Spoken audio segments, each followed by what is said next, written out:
श्री भक्तमाल जी में जयदेव महाप्रभु के जब चरित्र का वर्णन श्री नाभा जी करते हैं तो वहां वर्णन करते हुए जो छप्पे गाया है, उस छप्पे में श्री नाभा जी स्पष्ट रूप से इस बात को सबको बता रहे हैं। क्या? जयदेव कवि नभ चक्कवे खंड मंडलेश्वर आन कवि प्रचुर भयो तिहु लोक गीत गोविंद उजागर।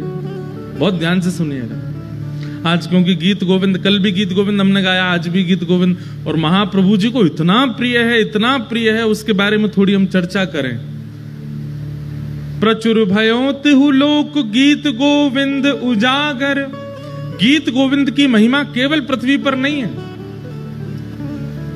एक बार की बात है कि एक राजा थे, उन राजा के यहां पर देवता भी आते थे, गंधर्व भी आते थे, पाताल लोक के नाग नागिन भी आते थे। तो एक बार उन राजा के उस सभा में, सब लोग इधर देखो, बहुत ध्यान से सुनो, देवी देवता गंधर्वजन और पाताल लोक के, रसातल लोक के, यम लोक के सब जीव भी वहां आए हुए थे, सब देवी देवता आए हुए थे।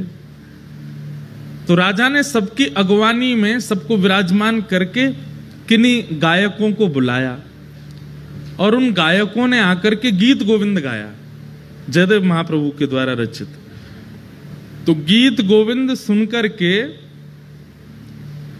राजा ने उन सबसे कहा कि आपको ये संगीत कैसा लगा? तो स्वर्गलोक के देवी देवता और रसातल लोक के यमदूत आदि ये सब क्या बोले? बोले ये तो हम रोज सुनते हैं। क्यों? बोले हमारे लोकों में भी इसका पाठ होता है। तब से ये बात प्रचलित हुई कि भैया गीत गोविंद केवल पृथ्वी पर प्रचलित नहीं है, इसको तीनों लोकों में सुना जाता है, सब सुनते हैं। अगर व्यक्ति को गीत गोविंद याद हो,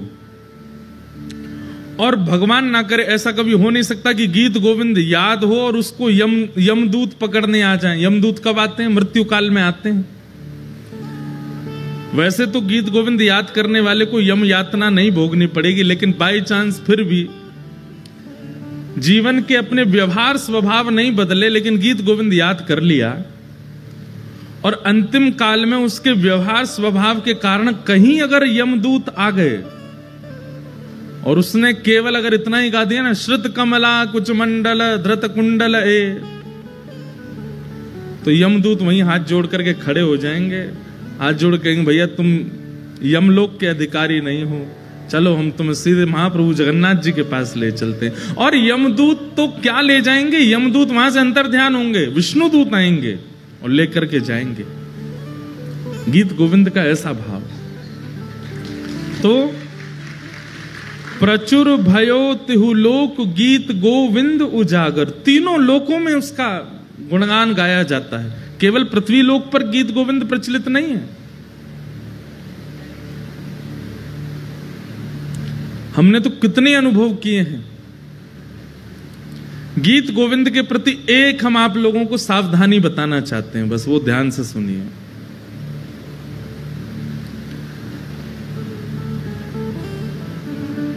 वैसे तो ये सावधानी रखने वाली बात भी है, लेकिन कई लोग टेस्ट लेने के लिए इसको कर भी सकते हैं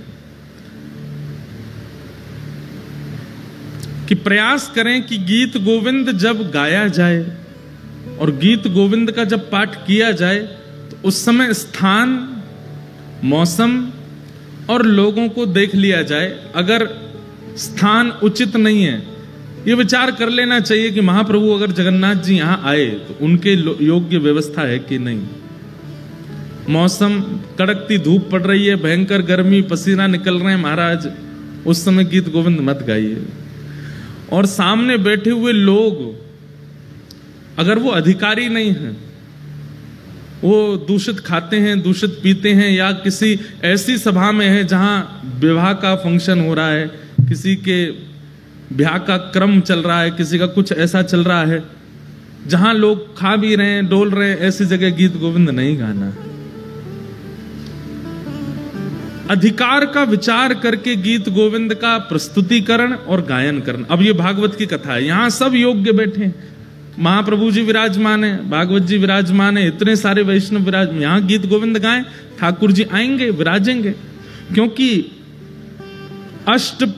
अष्टपदी अभ्यास करे तही बुद्धि बढ़ावे, और श्री राधा रमण प्रसन्न सुनन निश्चित तह आवे।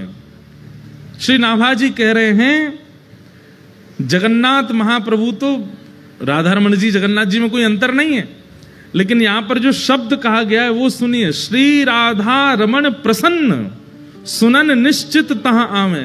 निश्चित शब्द लगा करके श्री नाभाजी ने इस बात को प्रमाणित कर दिया कि गीत गोविंद अष्टपदी का एक अक्षर भी जब प्रारंभ होता है, ठाकुर जी उसी समय आ जाते, आकर के बैठ जाते और पूरा सुनते।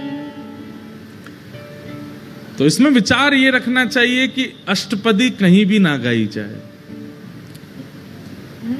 कभी भी इसका वाचन ना किया जाए। कई बार ऐसा होता है कि हम लोग सफर कर रहे हैं, गाड़ी में बैठे हैं, गाड़ी में बैठे बैठे आपको, कई लोगों को आदत होती है कीर्तन सुनने की, भजन सुनने की।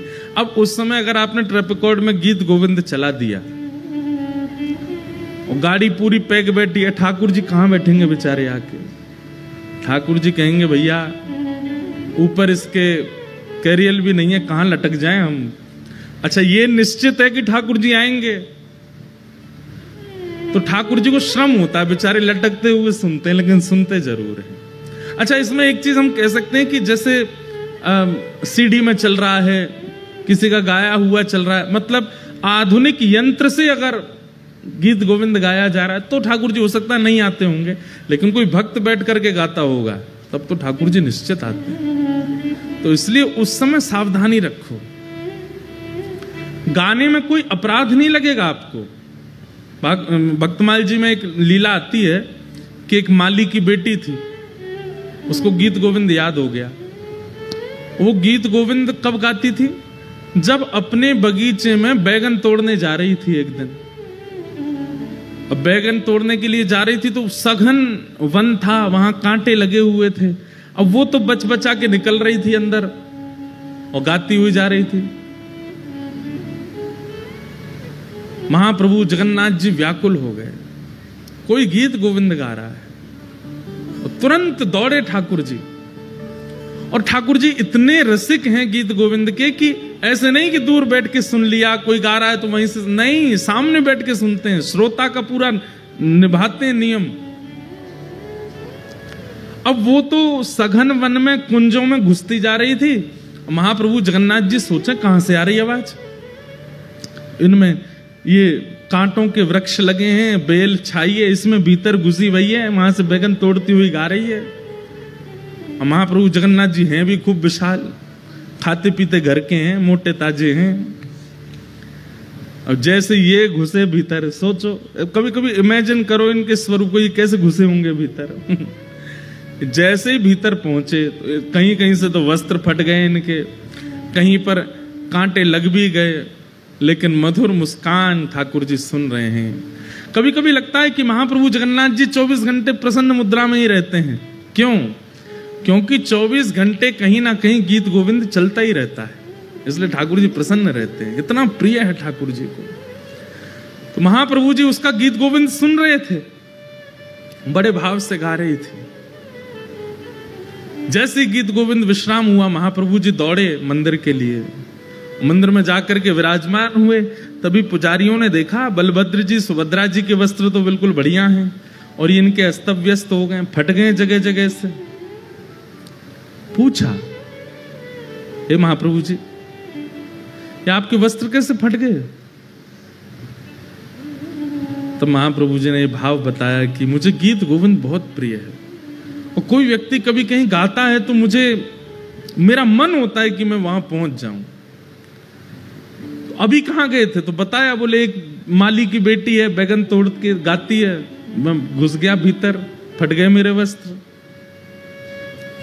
उसी दिन वहां के गजपति राजा ने ये नियम बना दिया, पूरे जगन्नाथपुरी को इकट्ठा करके सबसे हाथ जोड़ के निवेदन किया कि जिनको भी अष्टपदी गीत गोविंद याद है, आपसे प्रार्थना है आसन लगा करके उस पर स्वयं बैठिए और एक सन्मुख आसन पर रख करके तब गीत गोविंद गाइए, क्योंकि महाप्रभु जी आते हैं।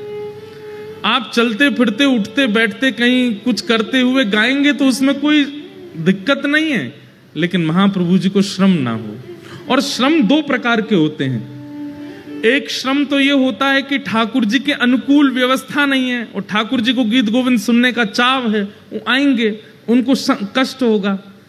और दूसरा भाव ये है, मान लीजिए श्री मंदिर में कोई विशेष पूजा चल रही है ठाकुर जी की और उसी समय आप गीत गोविंद गाने लग गए। ठाकुर जी का आने का बहुत मन है और उस समय सामने विशेष पूजा चल रही है, जा नहीं सकते, तो ठाकुर जी बहु प्रयास करके एक और रूप धारण करके आते हैं। और ठाकुर जी इतना श्रम करके आते हैं और उसके बाद भी आप अनुकूल जगह नहीं देखते, तो उनको पीड़ा तो होती है। पीड़ा तो खैर क्या, वो श्रमित तो होते हैं, और वैष्णव का स्वरूप है वो ठाकुर जी को श्रमित नहीं कराता। इसलिए गीत गोविंद का कभी भी पाठ कीजिए तो इस बात का ध्यान रखिए कि अनुकूल व्यवस्था है कि नहीं। चलते फिरते उठते बैठते अगर गाड़ी चल रही है तो रोक लीजिए, बगल वाले को उतार दीजिए और विचार कीजिए महाप्रभु जी बैठे, अब गाते हैं। बहुत ही चाव आ रहा है, गाने का बहुत मन हो रहा है, ऐसी स्थिति में आप गा सकते हो। जहां अनुकूल ऐसा लगता हो कि ठाकुर जी विराजेंगे तो उनको संकट कष्ट नहीं होगा, ऐसी जगह गीत गोविंद गाइए। जहां योग्यताएं दिखती हो वहां गीत गोविंद का पाठ करो, क्योंकि श्री नाभा जी कहते हैं, राधा रमण प्रसन्न सुनन निश्चित तहां आवे। और एक बहुत विशेष बात गीत गोविंद के लिए, अष्टपदी अभ्यास करे तेहि बुद्धि बढ़ावे। अगर कोई व्यक्ति गीत गोविंद अष्टपदियों का अभ्यास करता है, केवल श्रुत कमला कुछ मंडल एक ही अष्टपदी याद करने से काम नहीं चलेगा। ये हमारे पास पूरा गीत गोविंद है, इसमें बहुत सारी अष्टपदियां हैं और अष्टपदी का स्वरूप ऐसा है कि सब संस्कृत पढ़ने में बहुत आसान लगेंगे, लेकिन गीत गोविंद महाकाव्य की संस्कृत आसानी से पढ़ी नहीं जा सकती। छंद ऐसे हैं कि आप सामान्यतया पढ़ नहीं पाओगे, इसलिए उसका अभ्यास कीजिए। और अगर आप गीत गोविंद अष्टपदियों का अभ्यास करते हैं, नित्य उनको पढ़ते हैं, नित्य उनको अपने ध्यान में लाते हैं, तो उससे क्या होगा? श्री नाभा जी कहते हैं तेहि बुद्धि बढ़ावे। बुद्धि बढ़ावे मतलब विवेक जागृत होता है। एक बात सुनिएगा,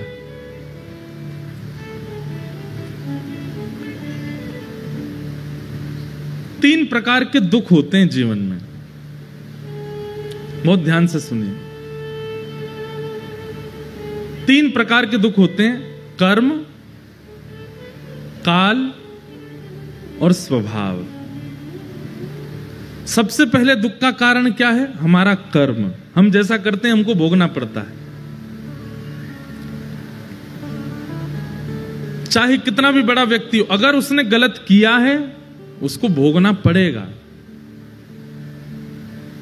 हां, ऐसा होता है कि आपने अगर गलती की और बाद में आपको उसका आभास हो गया कि मैंने गलत किया, और उसका अगर आपने प्रायश्चित किया तो गलती से मिलने वाला जो आपको दंड है वो 40% कट जाएगा, 60% तो फिर भी भोगना पड़ेगा। नाम जप से 30% और घट जाएगा, 30% तो भोगना पड़ेगा। और फिर जीवन के स्वभाव व्यवहारों को सुधारने से 20% और घट जाएगा, 10% फिर भी भोगना पड़ेगा। और 10% जब बच जाए तो अगर वैष्णव बुद्धि होगी तो आप उसको स्वीकार करके भोग लोगे, आप उससे भागोगे नहीं। मेरा कर्म है, अब आ रहा है तो आने दो, 10% तो भोग ही लोगे। तो पहले दुख का कारण कर्म, दूसरे दुख का कारण है काल, समय। सब लोग इधर देखिए, ध्यान से सुनो। और जब काल दुख रूप धारण करता है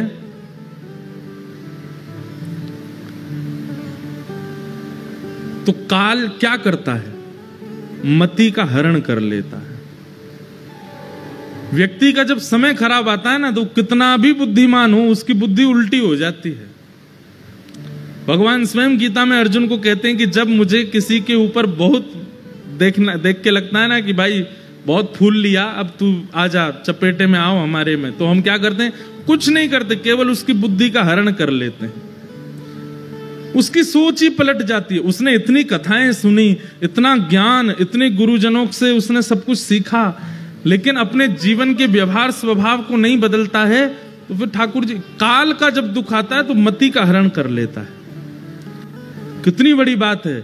अगर कोई व्यक्ति गीत गोविंद का नित्य पाठ करता है, अष्टपदी का अभ्यास करता है, जीवन में ऐसी स्थिति नहीं आएगी कि उसकी मति का हरण हो। ठाकुर जी फिर उसकी मति का हरण नहीं करते।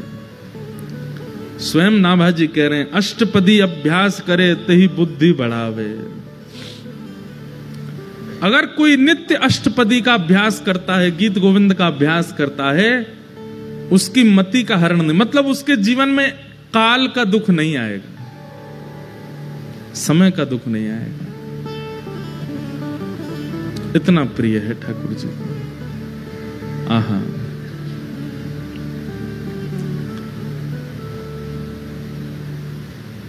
अरे और कहां तक कहें।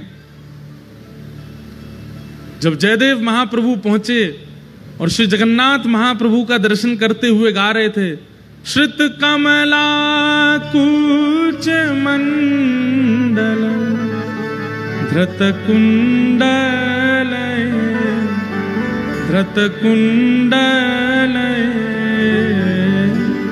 कलित ललित वनमाल तक पहुंचे थे। बस गाना तो चाह रहे थे जय जगदीश हरे, लेकिन श्री जगन्नाथ महाप्रभु अपने मधुर अधरों से गाने लगे, जय जय देव। आज जय जगदीश हरे नहीं होगा, आज जय जय देव हरे होगा। हे जयदेव, तुम्हारे इन भावों को हम प्रणाम करते हैं। हमारी इन अंतरंग स्थितियों को तुम लिख रहे हो, हम वंदन करते हैं। श्री जयदेव महाप्रभु वो पहले ब्याह नहीं कर रहे थे। इधर देखो, ध्यान से सुनो। सबको आवाज आ रही है हमारी? किसी को नहीं आ रही हो तो हाथ ऊपर करो। सबको आ रही है ना? हाँ, तो ध्यान से सुनो। जयदेव महाप्रभु पहले ब्याह नहीं कर रहे थे, और ये निश्चित होता है कि जिसके अंदर भक्ति मात्रा में आ जाती है वो ब्याह से भागता है। वो संसार के विषयों से कहीं ना कहीं स्वयं को बचाता है। तो जयदेव महाप्रभु, आपके माता पिता जो थे वो बाल्यकाल में ही चले गए थे। तो बचपन से ही आप जगन्नाथ महाप्रभु को ही अपने माता पिता मानते थे। जब जगन्नाथ भगवान का इन्होंने दर्शन किया, तो दर्शन करने के बाद में इनके मन में भाव आया कि मैं एक नियम धारण कर लेता हूं। क्या? मैं इतना विरक्त भाव में रहूंगा, वृक्ष के नीचे रहा करूंगा, और एक रात जिस वृक्ष के नीचे रहा, दूसरी रात उस वृक्ष के नीचे नहीं रहूंगा। ऐसा नियम बना लिया जयदेव महाप्रभु ने। गीत गोविंद इतना प्रिय लेखनी से नहीं बना है, इतना प्रिय शब्दों से नहीं बना है, इतना प्रिय जगन्नाथ जी को रचयिता की वजह से बना है। शब्द तो संस्कृत के हैं, मैं भी लिख सकता हूं, आप भी लिख सकते हो। कई बार सब्जी अच्छी नहीं बनी है, लेकिन किसने बनाई है? पत्नी ने बनाई है, तो अच्छी बतानी पड़ती है। कैसी बनी? बहुत अच्छी बनी, बहुत बढ़िया बनी है। अरे चलो, पत्नी तो रोज बनाती है, पति ने बनाई है। हाँ, पति कभी कभी भोजन रसोई घर में घुस जाता है तो गैस चूल्हा सब घबरा जाते हैं, बोले आज हमारी शामत है, आ गया, अब बनाएगा कुछ। तो जब पति रसोई घर में जाता, उस दिन सबसे ज्यादा खुश होती है पत्नी, और बच्चे तो कूदते रहते, आज पिताजी बनाएंगे कुछ। तो पतिदेव कैसा भी भोजन बनावे, पत्नी जब पाती है तो क्या कहती? बहुत अच्छा बना, बहुत अच्छा, सब कुछ। पत्नी को पता चल जाता है इसमें नमक कम है, नींबू भी कम है, थोड़ी सी मिर्च ज्यादा हो गई है, बच्चों को कहती है नहीं नहीं इसका पेट भरा, इसको मैं दोबारा खिलाऊंगी, वो फिर बाद में सही करके बच्चों को खिलाती है, लेकिन पति से क्या बोलती है, बहुत अच्छा बना है। मतलब सामग्री से कई बार प्रेम नहीं होता है, सामग्री बनाने वाले से प्रेम होता है। महाप्रभु जगन्नाथ जी को सामग्री तो बहुत प्रस्तुत करने वाले हैं, पर प्रस्तुत करने वाला कैसा है उससे ठाकुर जी को सामग्री अच्छी लगती है। ये गीत गोविंद इतना प्रिय क्यों है ठाकुर जी को? क्योंकि जयदेव महाप्रभु, और उन जयदेव महाप्रभु ने ऐसा नियम बना लिया कि मैं एक वृक्ष के नीचे एक रात रुकूंगा और अगले दिन दूसरे वृक्ष के नीचे चला जाया करूंगा।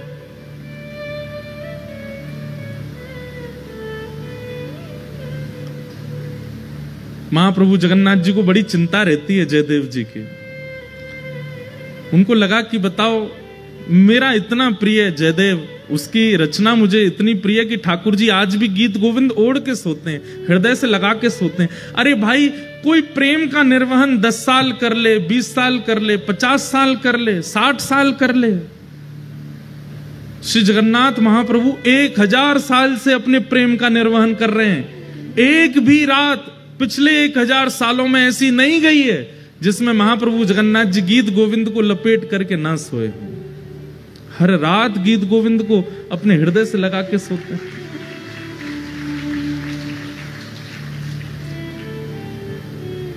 अरे, प्रेम विवाह करने वालों के भी प्रेम चलते हैं, लेकिन कुछ वर्षों में कुछ कुछ खंडन तो उनके प्रेम में भी आता है। लेकिन ऐसा प्रेमी कौन होगा?